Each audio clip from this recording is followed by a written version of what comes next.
course, the microphone is there if you'd like to sit, or hold the mic in your hand, it's up to you. Okay. Well, I'm looking forward so much to Zarrin's presentation today that I did give it a bit of thought, and so I'm supposed to provide a little bit of a linking introduction here that doesn't undercut anything that she would say. So I will try to do that. And in essence, it's the question that I was intending to ask. And so I'm slightly prepared. Can you move a little closer to the microphone? A true revolutionary, always Certainly, prepared. most certainly. One second. John, you're always at least slightly prepared. Sure. Okay. Thanks. So I was thinking about Rosa. Okay, so my background in this is that I have put out a series of documentary books on the commentary, as most of you know. And most of you, so many old friends and some new friends too, have some acquaintance with this through having seen the books or seen some of the articles that are derivative from the books. And so it gave me a chance of translating and engaging with a lot of Rosa Luxemburg's writings, particularly in the process of the German Revolution of 1918. Now then, you have been doing studies of individual revolutionaries, and that's continuing through the weekend. And so in this regard, a quotation from Lenin came to mind, which I think I can find here, and I will read and then comment on. Now this is in terms of a pamphlet that she put out in 1916 illegally, when their whole revolutionary movement was underground in Germany during the war. There was a very bold pamphlet, the first one that really came to grips with the crimes of the Social Democratic Party leadership at that time. And it's still famous. You find it all over the internet as the Junius pamphlet. It's called the Junius pamphlet because she signed it with the pen name Junius. That's a radical writer in another context and so on. But Lenin read the pamphlet and wrote a very laudatory and also critical engagement with it.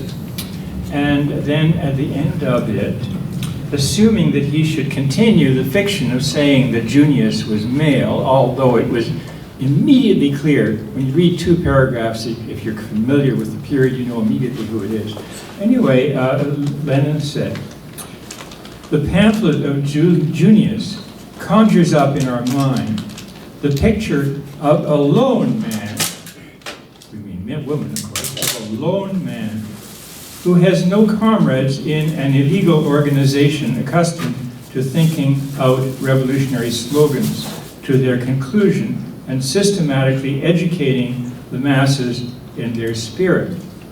And that is, he is saying that Rosa Luxemburg's achievement is so tremendous, especially given the fact of how isolated intellectually she was in Germany at that time. That suggests a way of approaching the role of leaders in the revolutionary movement that I think is kind of interesting. That is, we usually tend to look either at the movement or we look at the leader. Suppose instead of that, we look at what Lenin is referring to, that is, the team in which the leader is the key element. That is, think of the Bolshevik movement in terms of the Bolshevik leading team, which Lenin helped to put together and weld together over many years, and which then expanded so enormously and successfully in 1917, and went through the revolution without ever having a break, many debates, but never a break. That was a great achievement of Lenin on the level of building a collective leadership. And we can think of other examples. We can examine the history of Trotskyism in Canada in that way. So I tried on the subway coming over to think how many efforts there had been to build a collective leadership in the Trotskyist movement in Canada.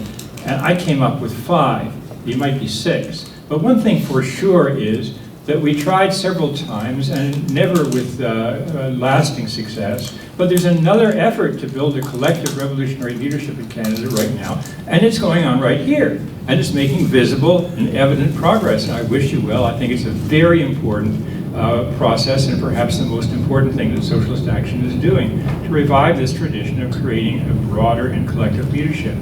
But that was a problem for Rosa Luxemburg, and it came about like this, and please, when Zarrin appears, tell me and I will stop this immediately. She originated as a brilliant intellectual from Poland who came into the German party, made a reputation for herself as an educator and a writer, and then when the problem of right-wing revisionism appeared, she was among the first who spoke out on this and said this was a danger, we had to reject this categorically. So she was among the founders of the left-wing current in the German Social Democratic Party. Its best-known leader was Karl Kautsky. He was a little bit later to rally to this cause, but was its main spokesperson. And the left was the dominant force in the German Social Democratic Party.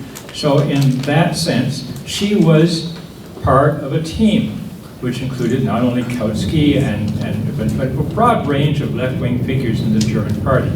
And she was honored and respected and got a lot of help and a lot of advice from them.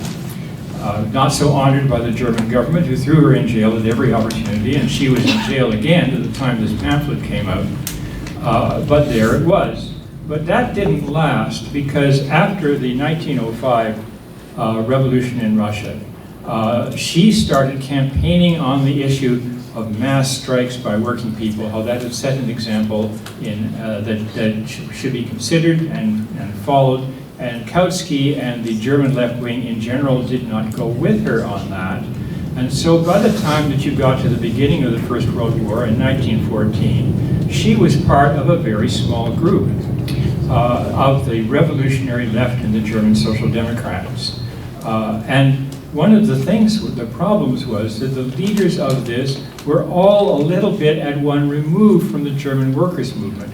Rosa Luxemburg was, of course, a Jewish person coming from Poland. And both Jews and Poles suffered from significant cultural oppression in Germany at the time. It didn't make it easy for you to function in the socialist leadership when you had to face that burden. That was true also of 2 or 3 of her leading collaborators. Karl Liebknecht, who joined her during the war, was actually against her at that time. He was with Kautsky. And the famous Karl Mehring, also a figure on the revolutionary left, he was of quite another generation of experience, qualitatively older than Luxemburg, very respected, but at the same time, not the key person that you would have in pulling together revolutionary cadres.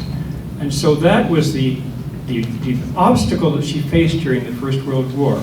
And I think that it is often said, and Zarrin may say this too, and it's worth considering, that Rosa Luxemburg was late in moving to found a revolutionary party in Germany. But it seems to me we should keep Lenin's comments in mind. It wasn't very easy when she was so isolated. And the process of what she did during the war was a process of bringing through the basic cadres, the basic leading forces that were necessary in order to found this party. And when that process was done, at the end of the war, they founded the Communist Party of Germany. Under somewhat difficult circumstances, which I don't think it's my job to go into right now. But the party, it formed, but you could not say that its leadership had really cohered. You know, the forces that perhaps in Germany identified most with Rosa Luxemburg were the shop stewards in Berlin, who led the Berlin Revolution in November 1918, and had a very sound understanding of mass action and revolution. But they did not come into the Communist Party. And the Communist Party was marked by a very good deal of ultra-leftism, and Karl Liebknecht got mixed up in that. And it led to a tragedy, which the responsibility, of course, lies with the German ruling class, but also the weaknesses on our side played a role in this. That the German workers undertook what you might call a premature confrontation with the forces of the government and the army in Berlin. And that's what's sometimes called the Spartacus Uprising in January 1918. It was a disaster. Rosa Luxemburg was against it. She thought it was a big mistake. She pointed out to Karl Liebknecht that the program that she and he had just written together said precisely they would not do this. And she said, "But Karl, what are you doing? What about our program?" He was at a loss. But the upshot was that only a few days later, she was murdered by the right-wing forces, and Liebknecht as well. And so, in a sense, the effort to build the collective leadership did not gel. It was rather shattered. And that was the tragedy of German communism in the subsequent years, that it suffered one setback after another in this process of consolidating the revolutionary leadership that was necessary for the party to go forward. Now, that's beyond my scope, so I should stop talking now.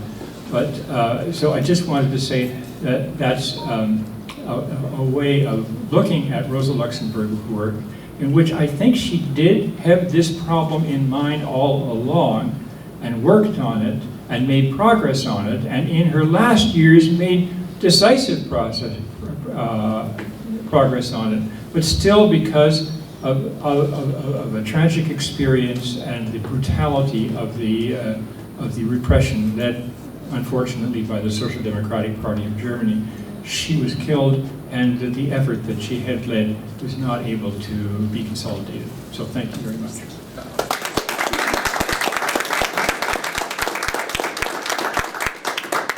Mortezaian, a long-time political activist from Iran. So just take your time, sister, and get a breath and go for it. Actually, I thought I have presentation at 7 o'clock because I have a client at 3 o'clock to fit contact lenses, hard lenses, so I have to go back to my work.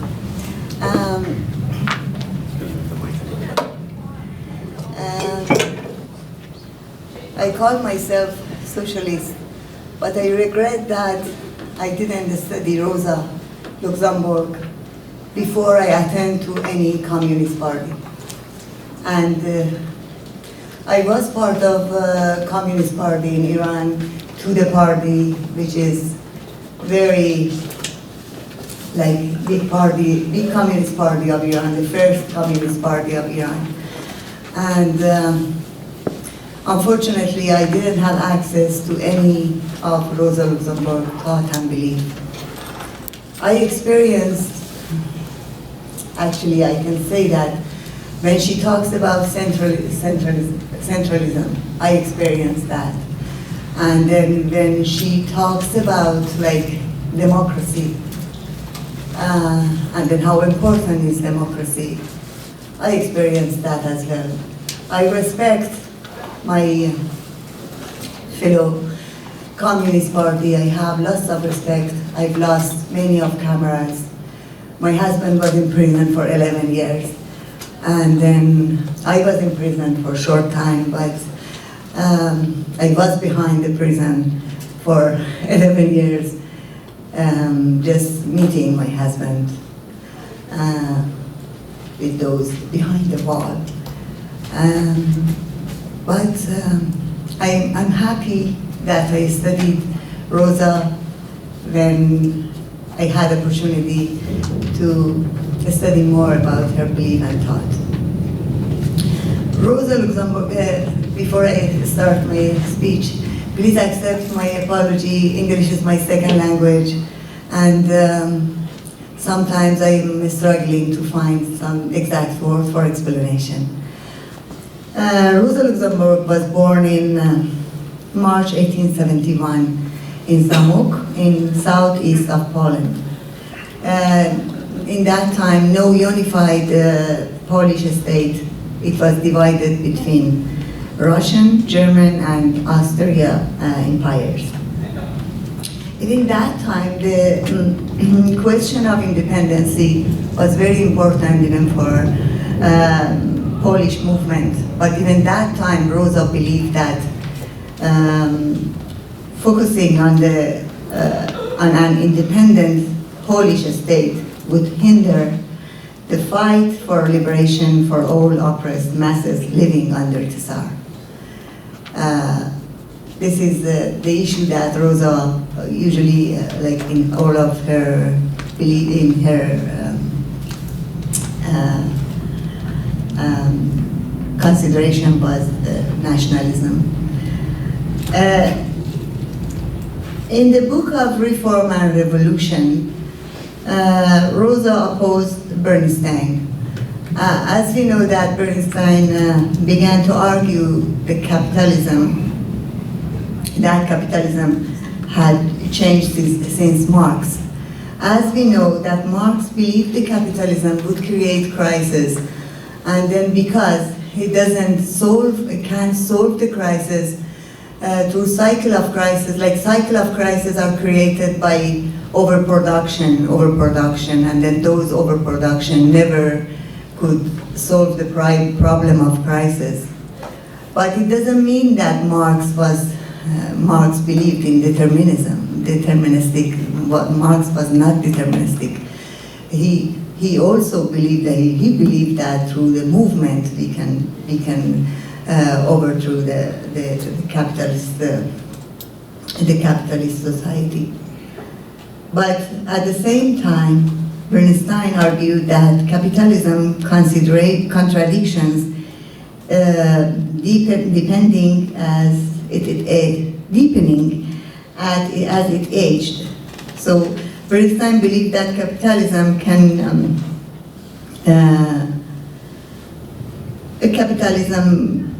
reinvent itself, and we experienced through that, like those people who believe in Bernstein thought we had experience with Miller and in France and Tony Blair.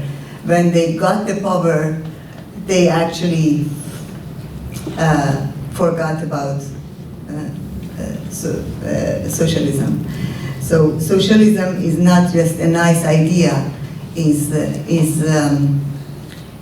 like itself. It's just that the only way that. What I got here. That socialism is not a nice idea. It's necessity for humanity. It's necessary for humanity. Rosa, at the same time, argued the opposite in what is still on the one of the best known works, Reform or Revolution. While there may be periods of stability, as there had been since in 1873, larger units of capital, along with the rising militarism of the great power, means greater contradictions and conflicts in system. And crises are not an organic manifestation inseparable from capitalist economy, which Rosa believed. Crisis is endemic to capitalism because it's a system based on relentless expansion and competition. And it's the workers and the poor who will be made to pay when those crises break out. The system cannot be tamed, it must be overthrown. So Marx insight was that capitalism makes the struggle for socialism an economic possibility and a necessity.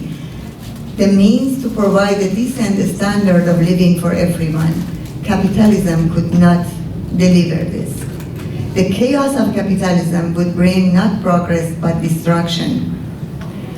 Growth of capitalism, with Rosa belief, means colonialism, the destruction of cultures and the growing threat of war, which we see in Middle East now. I'm from Middle East, from Iran. What we see now in Yemen, in Iraq, in Afghanistan, in Lebanon, in Syria. Just we see like countries and countries are being destroyed by imperialism. So Rosa actually believed that the unions and cooperatives were improving the lives of ordinary people, and expanding suffrage would allow more workers, representatives to introduce laws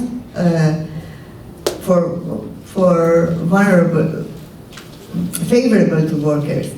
Trade union and their fight for getting actually the better quality of life for working class exists. But at the same time, Rosa believes that trade union can win higher wages, but renegotiating the terms of exploitations, but they cannot get rid of exploitation altogether. Rosa argued that a state is not neutral, it's a class state, representing and working in the interest of ruling class. Bourgeoisie's legality is nothing but the violence of the ruling class, a violence raised to an obligatory norm, the outset. The law is a tool of capitalism. It cannot be a tool for fundamentally transforming the world. Equality, the law, does not prevent violence, is founded and maintained on violence. Rosa insists on their unity, reform and revolution. These sentences, I like this sentence of Rosa, the fight for reforms is the bridge of revolution. So in mass strike, something that I found very interesting. So Rosa believes that a spontaneous outpouring of, a spontaneous movement of a strike, is very important, but at the same time, elites and the top of pyramids shouldn't forget that their job is not just to lead and dictate from the top to the top of the pyramid to the bottom of the pyramid. Actually, they should, as Lenin believes, that the top of pyramid and elites and intellectuals of any parties, actually they have responsibility for class consciousness. So they actually should, but Rosa believed actually even better, because she said that dialectic relationship between the top of the pyramid and then the bottom of the pyramid, working class, are very important. That's why, I believe, that's why in Soviet Union we had, after Stalin, and then what happened in Soviet Union now, because the elite didn't have, when something happened, the bottom of pyramid didn't have enough power and knowledge to defeat for this crisis that's happening.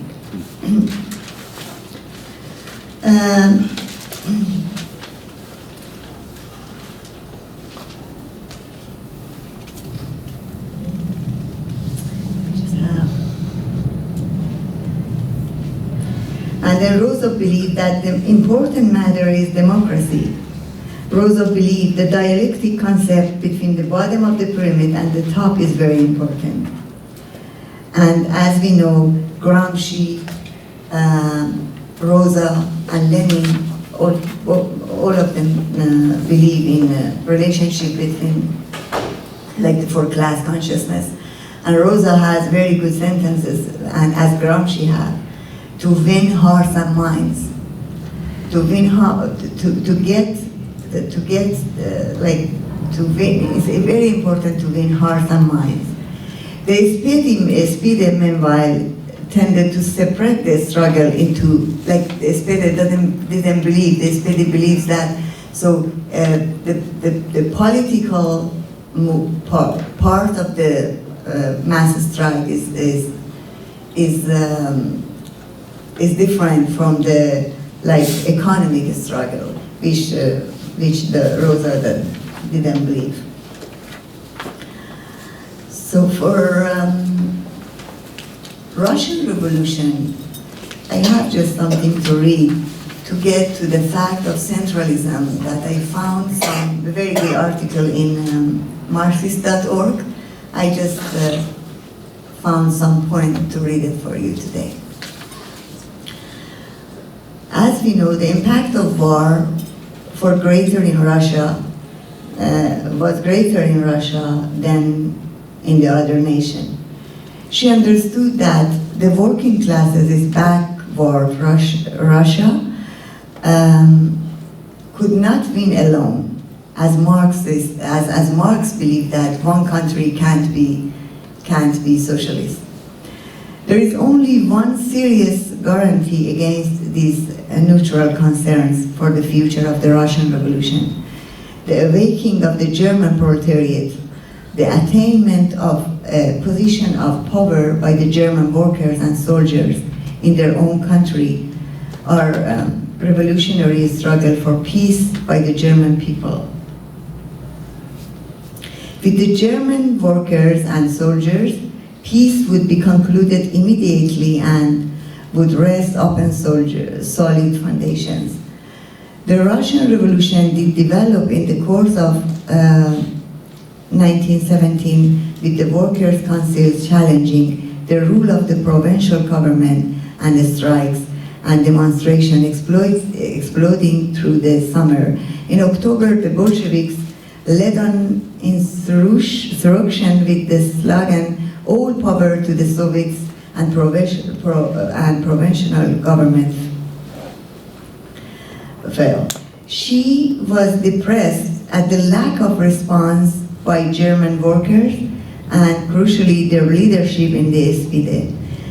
For her, the key was the spread the revolution to Germany.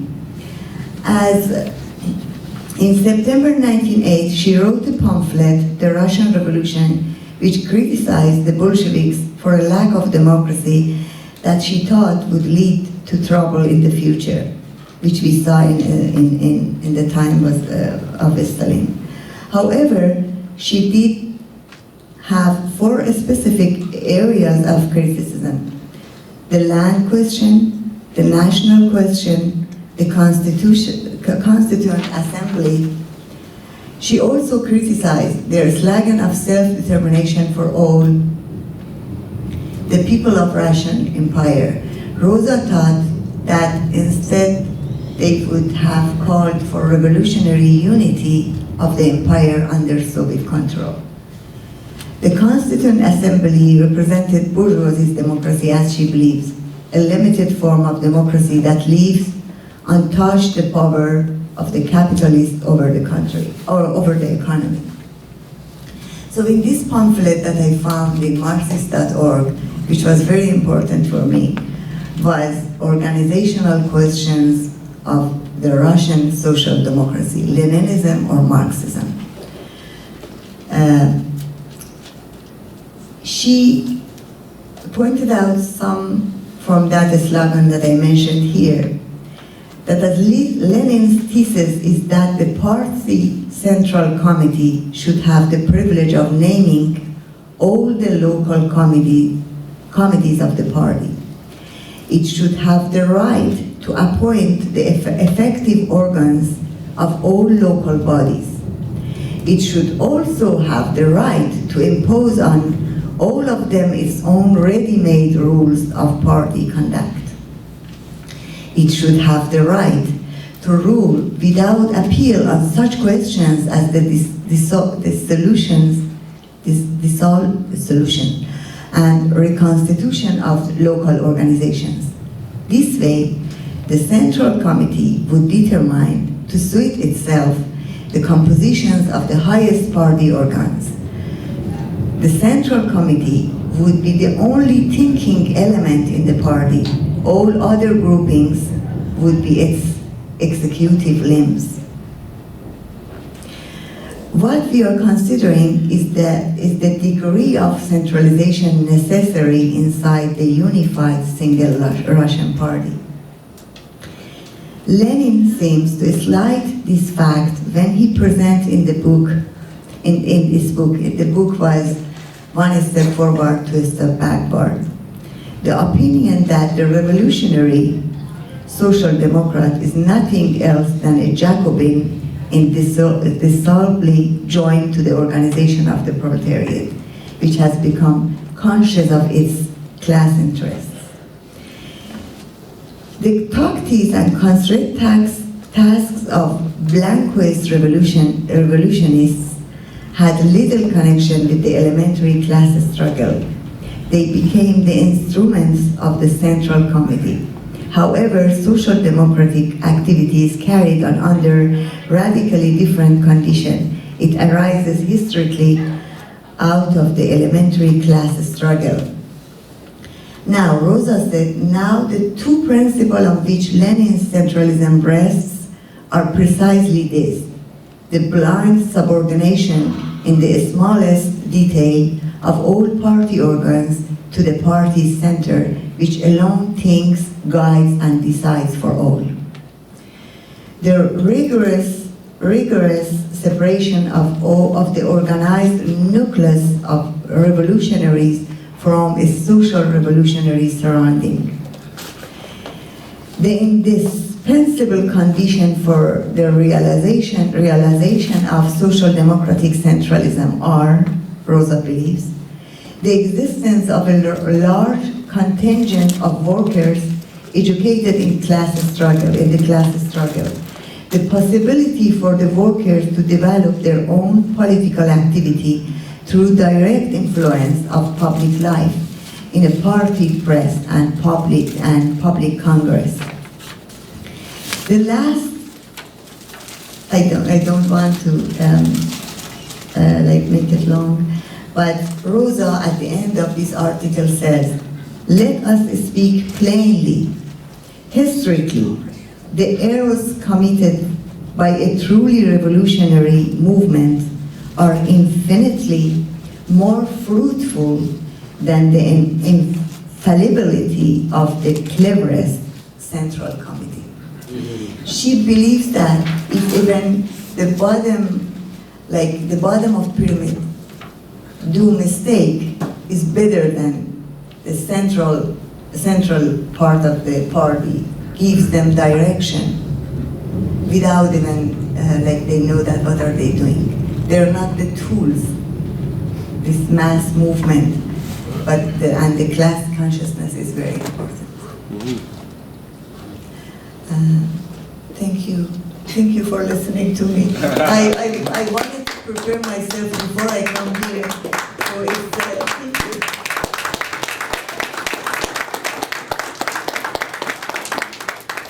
I have a colleague from Romania, and then she doesn't believe in socialism anymore. I told her that it's because of Stalin.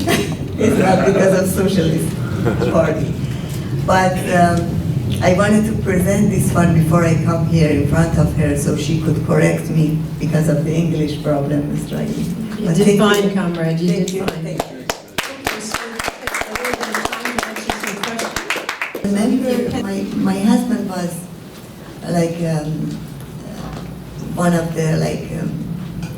one member of the central committee to the party.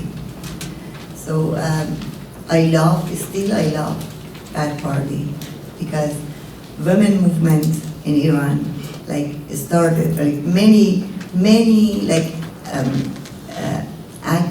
activity that we have still in Iran is because of that communist party that I was a member of that party. I have lots of respect for them, but I believe that when different group of socialists, when different experience of socialist movement or exist in the world, they exist in the world, they should learn from each other. We should learn from our mistakes. In Iran, when I was in Iran, each week, so we had our sessions each week, how to do our activity, what to do, and then how to organize demonstrations and so on. But we had everything written from the leadership of the party, which is good. So we should know how to fight.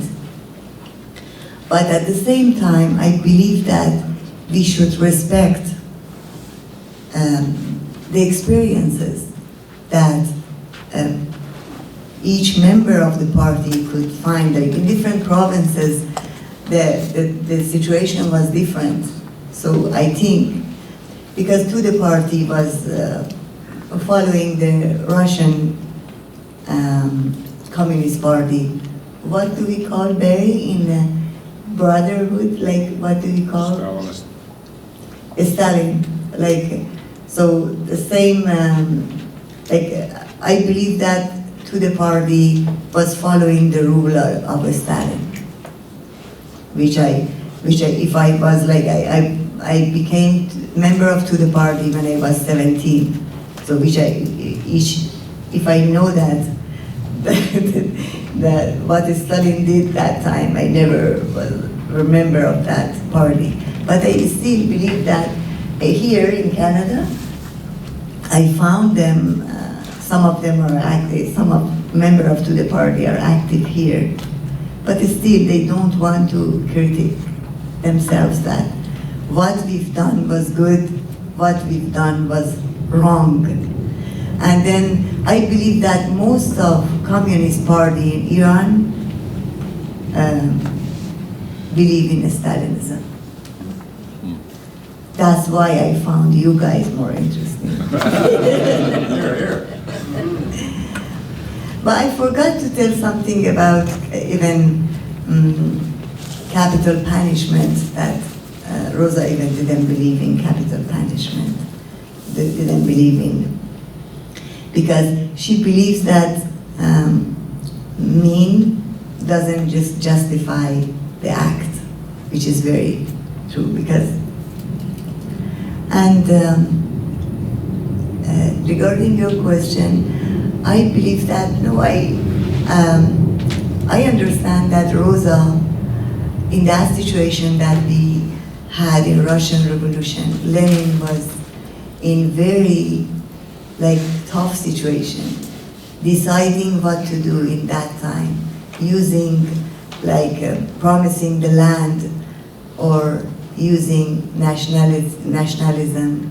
Maybe it was the only choice for Lenin. And I'm sure if Rosa was there, maybe she would consider that Rosa's thoughts are amazing. I can't say that I don't love Rosa, but that time maybe the only situation was the choice that Lenin made. They didn't have any other choice. Okay, thank you, sister. Okay, we have a couple of hands up, and Gary, and then John. We should we should try to use, to study more Rosa, to understand more Rosa. I believe that many people praise Rosa without even, they praised her, but even that time, any line of power, they just ignored Rosa, because Rosa didn't have any power. First of all, she was a woman, and in that time, 1871, she was born. No power for women. Still, we don't have power for women enough in the world. I actually believe that I was talking to one of my cameras last night. I said, even you talk to your cameras couple, and then you still could feel that Stalinism even in their small family. Because we didn't practice, we didn't we just praised Rosa, but we didn't even study more about it. I was talking that my husband very close his thoughts to Barry and our comrade here, and then I was reading Centralism to him, and then he said, okay, oh no, I don't want to listen to you, you just say Centralism, you don't know that, what was the situation that time. I believe that, so we should be in that situation, but Rosa's beliefs and thought is enormous. So I think we should build, even in socialist action movement here, we should actually more study, more talk about Rosa, and get even more influence of her in our activity. Thank you, comrade. Any other speakers? And I agree. Any other speakers? Last chance. Any other speakers? Yes.